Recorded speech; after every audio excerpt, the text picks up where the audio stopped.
नमस्कार, मैं रिया और आप देख रहे हैं डॉक्टर साहिब। डॉक्टर साहिब के आज के इस एपिसोड में हम बेहद ही आम समस्या के बारे में बात करने वाले हैं। बहुत बार लोगों की ये शिकायत होती है कि उनकी जो सर्दी ज़ुकाम है वो ठीक ही नहीं होता है और बार बार जो है छींक की भी समस्या आती है। आखिर ये कारण क्या हो सकता है? कहीं भयानक स्थिति तो नहीं है, कहीं कोई भयानक एलर्जी तो नहीं है? तमाम जानकारी देने के लिए हमारे साथ मौजूद है जाने माने कान नाक गला रोग विशेषज्ञ डॉक्टर राकेश कुमार। तो डॉक्टर साहब, सबसे पहले बहुत बहुत स्वागत है। धन्यवाद रिया, आपने बहुत अच्छा सवाल उठाया है।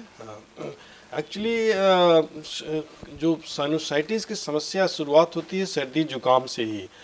शुरुआत में पेशेंट को यदि कुछ एलर्जी है तो उन्हें काफ़ी छींक आने की समस्या आती है, नाक बंद बंद होने लगता है, हेडेक होने लगता है। हाँ, ये सब समस्या शुरुआती है जो कि सही टाइम पर यदि नहीं ट्रीट किया जाए तो फिर आगे चल के ये परिवर्तित हो जाता है साइनोसाइटिस में।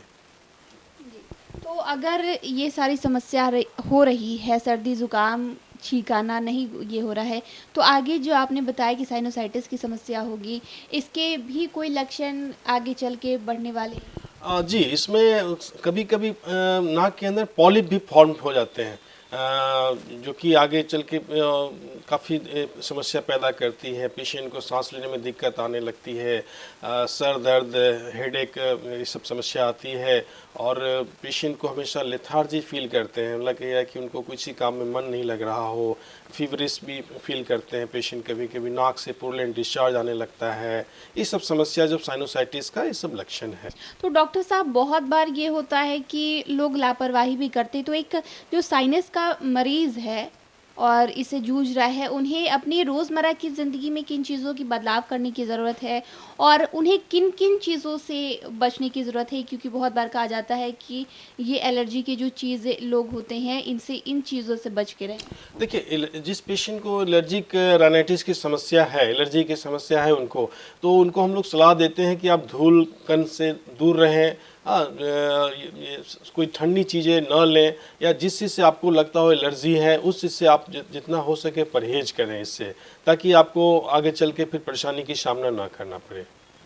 एक समस्या ये भी हो जाती है कि जो इससे जूझ रहे हैं, साइनोसाइटिस हुआ है, लेकिन उनका काम ही ऐसा है कुछ, जो उनको ना चाहते हुए भी धूल मिट्टी में रहना पड़ता है। ऑफ़िस वाले ही लोग हो गए, मार्केटिंग वाले ही लोग हो गए, तो उनके लिए आप क्या सलाह देना चाहेंगे? मास्क का यूज करें, नेजल मास्क ऑलवेज पहन के रहें। जहां आप यदि बाहर फील्ड वर्क है तो उससे कुछ हद तक तो ज़रूर आपकी समस्या से निजात पा सकते हैं। आप धूलकण से या और भी एलर्जिक जो भी है वातावरण में जो चीज़ें हैं उनसे आप बच सकते हैं यदि मास्क को यूज करें तो।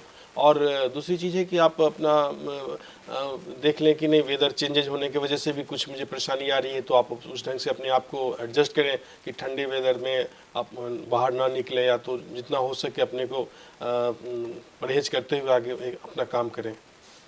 हमारे एक व्यूअर ने सवाल किया है इसी विषय में कि अगर उन्हें जो ये साइनसाइटिस है और बहुत ज़्यादा सीवियर है, तो क्या उन्हें ऑपरेशन का रास्ता अपनाना चाहिए? क्योंकि एज जो है उनकी बहुत कम है। इस पे एज भी कोई ये रखता है?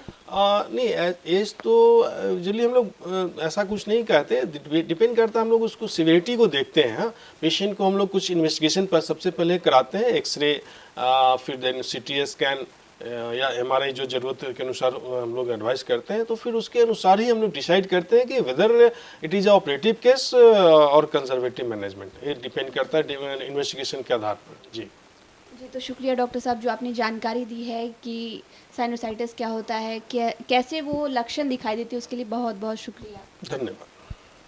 तो आप डॉक्टर राकेश कुमार को सुन रहे थे, जिन्होंने पूरी जानकारी हमारे साथ साझा की है कि अगर किसी को बार बार सर्दी ज़ुकाम हो रहे हैं या फिर ज़्यादा छींक हो रही है तो वो साइनोसाइटिस हो सकता है और साइनोसाइटिस के जो लक्षण हैं वो कैसे हो सकते हैं, ऑपरेशन की ज़रूरत कब पड़ती है। तमाम जानकारी डॉक्टर साहब ने हमारे साथ साझा की है। इस विषय में आप क्या सोचते हैं हमें कॉमेंट कर ज़रूर बताएँ। चैनल को सब्सक्राइब कर ले, फेसबुक पेज को लाइक कर ले, साथ ही डॉक्टर साहब से आपके क्या सवाल है हमें कॉमेंट कर या मेल के माध्यम से भेज सकते हैं। वीडियो देखने के लिए आपका शुक्रिया।